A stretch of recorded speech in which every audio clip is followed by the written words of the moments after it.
Linfedema è una patologia cronica del sistema linfatico ed è caratterizzata da un rallentamento o un blocco della circolazione linfatica, da cui deriva la rimanenza di linfa nei distretti corporei affetti. I sintomi sono eterogenei, molto spesso, soprattutto negli stadi iniziali, possono essere molto sfumati. Spesso le pazienti giungono alla nostra attenzione con sintomi minimi, ma iniziano a dire che ad esempio l'arto affetto risulta più pesante del controlaterale, oppure ad esempio non riescono più a infilare anelli che hanno sempre indossato, o l'orologio inizia a essere più stretto del solito. Così come per gli arti inferiori, spesso i pazienti arrivano e ci dicono: sento una scarpa più stretta dell'altra. Tali segni e sintomi non vanno mai sottovalutati, proprio perché possono essere indice di un iniziale aumento volumetrico dell'arto affetto. Tale aumento volumetrico può risultare transitorio negli stadi più iniziali della patologia fino a diventare persistente.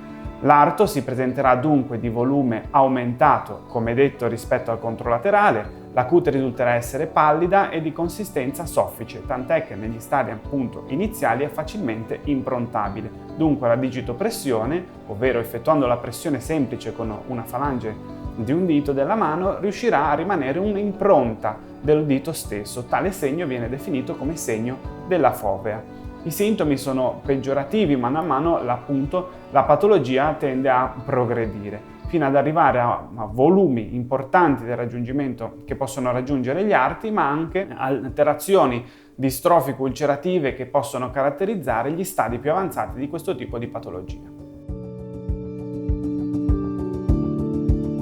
Potenzialmente, essendo il sistema linfatico ubiquitario nel nostro organismo e dunque presente in tutti i distretti corporei, questa patologia può manifestarsi in ogni distretto corporeo. È più frequente negli arti inferiori e negli arti superiori, ma anche può manifestarsi al viso, al collo, nell'addome o nei genitali. I linfedemi che si manifestano dalla nascita sono strettamente correlate con alterazioni genetiche, dunque alterazioni di alcuni geni specifici che comportano del mancato sviluppo o uno sviluppo anomalo di alcune strutture che compongono il sistema linfatico.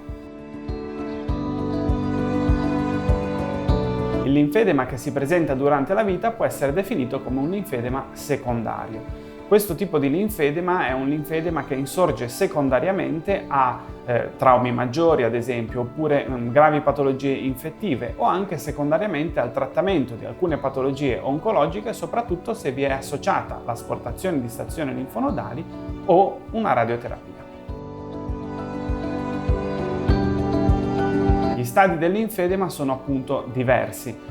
La valutazione e la stadiazione del linfedema stesso si basa su un'attenta analisi clinica di tutti i sintomi che vengono quantificati in base alla loro gravità, quindi viene valutato il volume dell'arto, la presenza di complicanze concomitanti alla visita stessa, ma anche le complicanze pregresse e come si sono risolte. Inoltre, le complicanze stesse caratterizzano i linfedemi di stadio più avanzato, che possono essere complicanze ad esempio cutanee, quindi di pertinenza dermatologica, o anche ad esempio infettive. Le cure adatte sono molteplici. Sicuramente l'obiettivo è quello di ridurre il più possibile il volume dell'arto e gestire e minimizzare le complicanze correlate al linfedema stesso. L'obiettivo è quindi quello di stabilizzare il minimo volume ottenibile per garantire al paziente, tramite un'idonea contenzione elastocompressiva diurna e, in casi selezionati, anche notturna, a una vita il più normale possibile.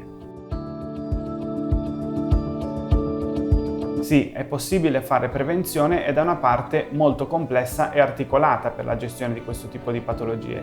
Sicuramente è importante cercare di prevenire l'insorgenza della patologia stessa in fattori che sono già stati esposti a importanti fattori di rischio per lo sviluppo del linfedema, ma è anche importante prevenire il peggioramento della malattia e quindi l'evoluzione della malattia stessa, così come è importante prevenire l'insorgenza di complicanze associate alla malattia e derivanti da una linfostasi prolungata, come ad esempio complicanze di tipo dermatologico o anche complicanze di tipo infettivo. Per la diagnosi è opportuno e consigliabile rivolgersi sicuramente a un medico che sia esperto in patologie del sistema linfatico.